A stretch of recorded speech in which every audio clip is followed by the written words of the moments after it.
in the shipping homes container business. Welcome to Property Focus, Omri. Thank you, Peter. Happy to have you here at ISM Africa. Good. Tell us about yourself. So my name is Omri Cohen. I've been here for almost 13 years. My wife grew up here.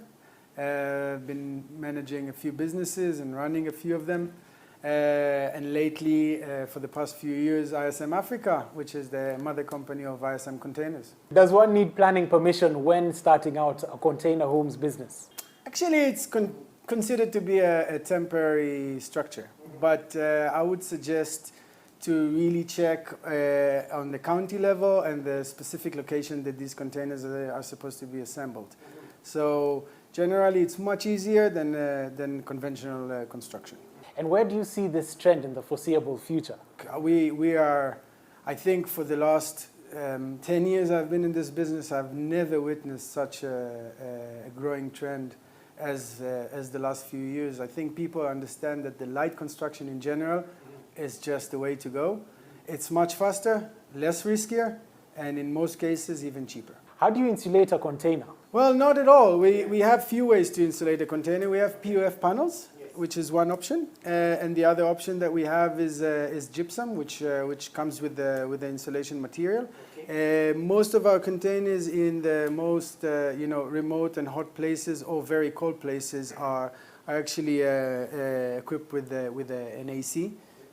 So that's another thing that will manage the temperature properly. What is a PUF panel? You know, right? Some of us don't know. PUF is a special panel. Most people know it maybe from the reefer containers. Yes. So it's a made panel which has the insulation material already inside. So it's a panel that comes already with all the required. It's like a sandwich that already comes with all the materials inside. It's an easy way to put it. Easy way to put it. Now, apart from homes and commercial use, are there other uses for containers? Oh, there's so many. There's residentials that we're working on. There's, of course, kitchens and clinics and hospitals that we've been working on. Security solutions like security houses for guards, laundromats, kitchens, bars, restaurants, Airbnbs. There's so many requirements that we see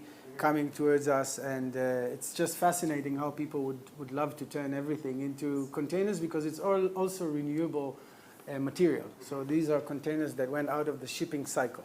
Speaking of security, are they safe?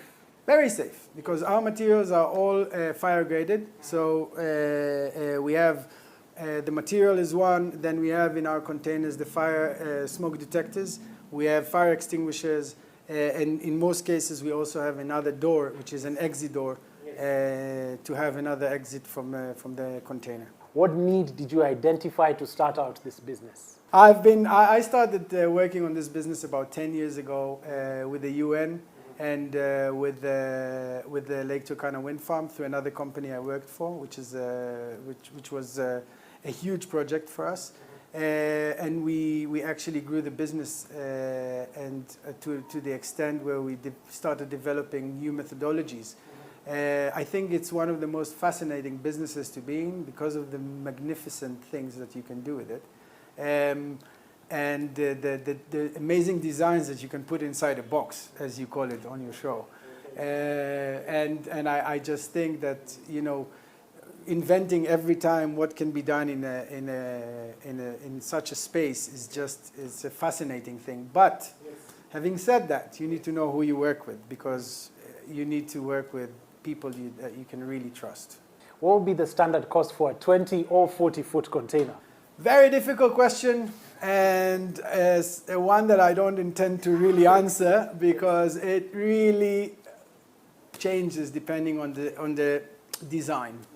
So we have our interior designers, and everything is at the end of the day, everything is the design that you're using, the furniture, the materials that you're using, and the final, the final product that comes out.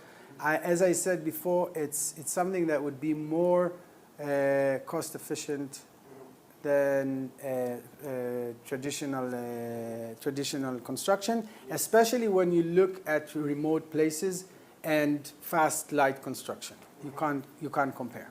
Now, for anybody who wants to open up a container home or start out with a container home, what would you advise that person? I would suggest in general, go with people who you can trust. Okay. I think that trust means that they have a proper yard, it's properly equipped, they have the people, they have the knowledge, they have the office that they can show you, they have demo containers, they have everything to show what they can do. Don't just go with any person that says that he has a company, because it doesn't work. It doesn't work well at the end of the day. You need to really work, with a professional. Yeah. Now, Omri, quickfire section. Yes. Between Manchester and Arsenal, who do you prefer? Manchester United. Beach or the city? Definitely beach. Blonde or brunette? Brunette. My wife is brunette. I have to give the right answer. Wise answer, wise answer.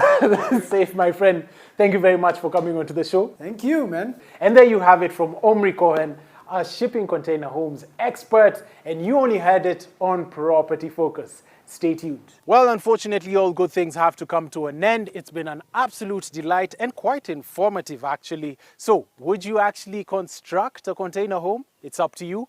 Reach out to us on our socials, and we'll be more than happy to have these topics on the show. Now, if you want to reach out to us on Facebook, that's Property Focus, and on Instagram, property_focus_, and we'll be happy to get back. Now I'm going to jump into this red house and just sort of chill out and unwind. Have a lovely evening. I've been your host, Peter Ngigi.